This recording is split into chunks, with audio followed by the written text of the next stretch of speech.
Welcome po muli sa ating kusina. For today's video ay gagawa tayo ng German chocolate cake bars. Ayan, na-upload ko na ito dati kaso lang nagkaroon ng problema sa background music. Kaya inedit natin ito ulit. At para mapanood din sa ating mga bagong pasok pa lang dito sa ating YouTube channel, kaya wag na nating patatagalin yan. Tara, umpisahan na po natin. Gagawin muna natin yung ating chocolate moist cake.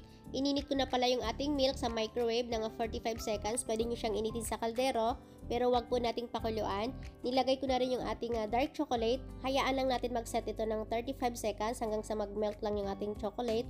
Then i-mix na natin ito hanggang sa wala na kayong nakikitang buo-buong chocolate. Then ilagay na natin yung ating ibang liquid ingredients, yung ating oil. Then yung ating warm water, mix lang natin dito sa ating coffee powder. Then isunod na natin yung ating vanilla at saka yung ating egg.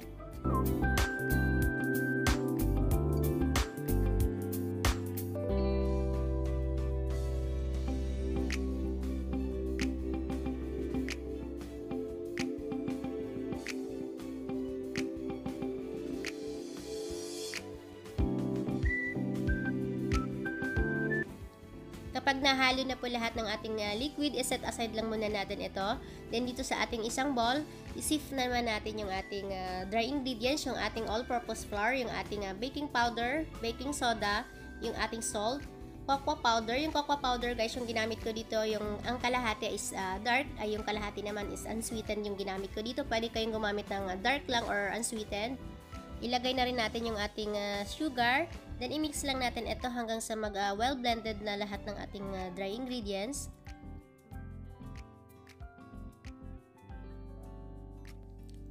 Ilagay na natin ngayon yung kalahati ng ating liquid ingredients. Then, i-mix lang natin ito ng 1 minute sa low speed lang. Pwede kayong gumamit ng whisk dito guys, pero ingat tayo pa na hindi natin ma-overmix yung ating mixture para hindi po mag-crack yung ating cake. Lagay na rin natin yung ating natirang liquid. Then, continue lang yung pag-beat natin ng another 1 minute sa medium speed hanggang sa fully blended na lahat ng ating ingredients. Tandaan po natin, wag po natin i-overmix yung ating mixture para hindi po mag-crack yung ibabaw ng ating cake. Pwede namang wire whisk lang yung gagamitin nyo dito guys, pero dapat po control po yung paghalo natin. Then, ngayon, ilagay na natin siya dito sa ating nakahanda na baking pan. Nilagyan ko na ng oil ito at saka baking paper. Ito po ay 9 inches square pan. Meron pala akong ituturo sa inyo guys na technique para hindi po umumbok yung gitna ng inyong cake pagkatapos i-bake. Ganito lang yung gagawin nyo guys. I-swirl nyo lang siya bago nyo siya ilagay sa oven.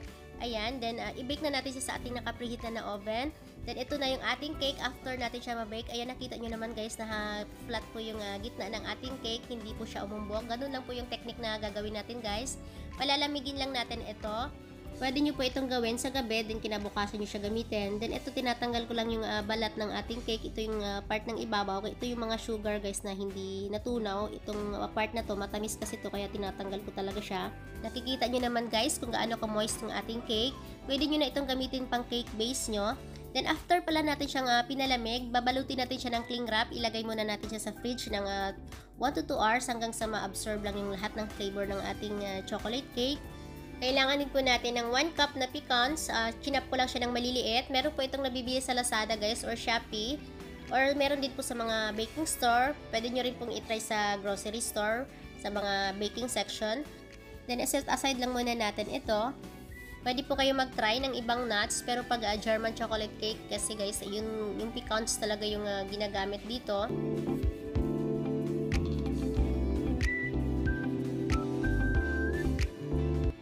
Dito naman sa ating isang bowl, nilagay ko na yung ating evaporated milk at saka yung ating cornstarch. I-mix lang natin ito hanggang sa ma-dissolve na yung ating nilagay na cornstarch.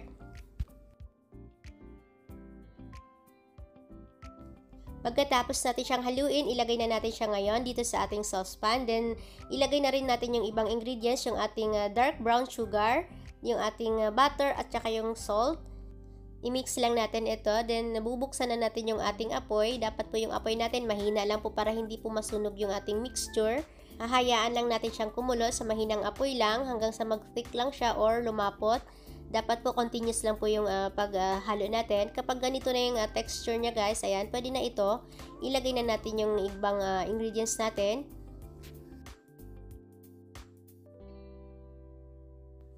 Ilagay na natin yung ating coconut flakes. Ito yung ginamit ko guys. Pwede kayong gumamit ng desiccated coconut pero dahan-dahan lang yung paglagay nyo sa inyong mixture para kasi pag desiccated kasi guys medyo dry siya, mas malakas siya mag-absorb.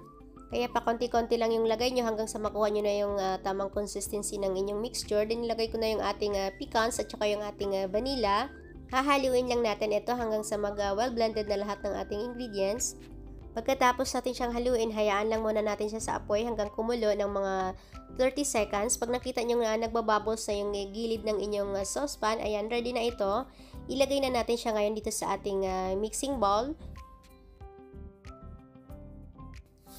Tatakpan lang natin ito ng cling wrap. Dapat po yung cling wrap natin nakalapat po dun sa ating mixture. Then palalamigin lang natin siya. Pwede nyo siyang itabi lang hanggang sa lumamig or pwede din ilagay sa fridge ng mga 35 minutes. Or pwede nyo siyang gawin sa gabi guys, then i-fridge nyo na siya overnight. Sunod naman natin gagawin yung ating chocolate ganache. Dito sa ating saucepan, ilagay na natin yung ating whipping cream or pwede kayong gumamit ng all-purpose cream. Then ilagay ko na rin yung ating corn syrup. Ito po ay optional lang. Ito naman ay pang pa-glossy lang dun sa ating icing. Hayaan lang natin mag-simmer ito. Mahinang apoy lang po. Kapag ka nag-simmer na siya, i-boost na natin siya ngayon dito sa ating mixing bowl. Nilagay ko na rin yung ating chocolate at saka yung butter. Dapat po yung butter natin medyo malambot na po siya para madali po siya mag-melt. Then hayaan lang natin ito ng 30 seconds hanggang sa mag-melt lang yung chocolate natin. Ito pala yung ginamit kong chocolate guys, yung kalahati dark, yung kalahati naman milk chocolate. Depende sa inyo, pwedeng dark chocolate lang yung gagamitin nyo dito. Kapag nag-melt na yung ating butter at saka yung ating chocolate, hahaluin lang natin ito hanggang sa magiging smooth na siya at wala na kayong nakikitang buo-buong chocolate. Then ilagay lang muna natin siya sa fridge ng 35 minutes hanggang sa mag-set lang siya. Kapag ganito na yung consistency niya, ready na ito. Then ngayon mag-a-assemble na tayo ng ating cake.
Ito na yung masarap at napaka-moist na German chocolate cake natin. Titikman na natin siya ngayon. Ayan guys, nakikita nyo naman siya kung gaano ka-moist yung pinaka-chocolate cake base natin. Ayan. Then, balance lang din yung tamis nito. Hindi po siya ganun katamis yung ginawa nating topping sa kanya. Kung ibebenta nyo po siya, mas maganda po ganito po yung pagka-slice niya para naka-individual na po siya. Then, ilagay nyo na siya sa box. Pero depende naman sa inyo guys, kung gusto nyo siyang i-bake sa round pan, gawin nyo siyang 2 layer, nasa inyo po.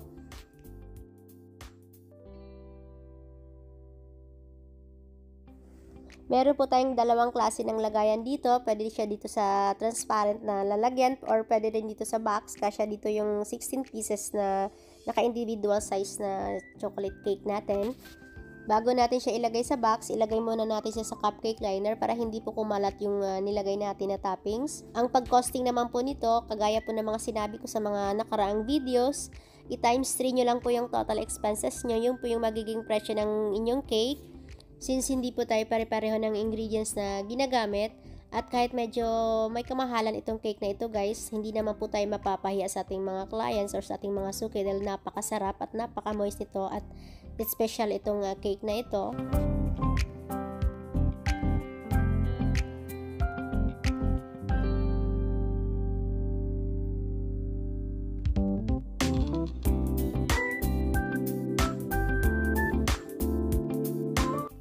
Kita-kits po tayo ulit sa aking susunod pang mga videos. Maraming salamat po sa inyong panonood. Mag-iingat po tayo palagi.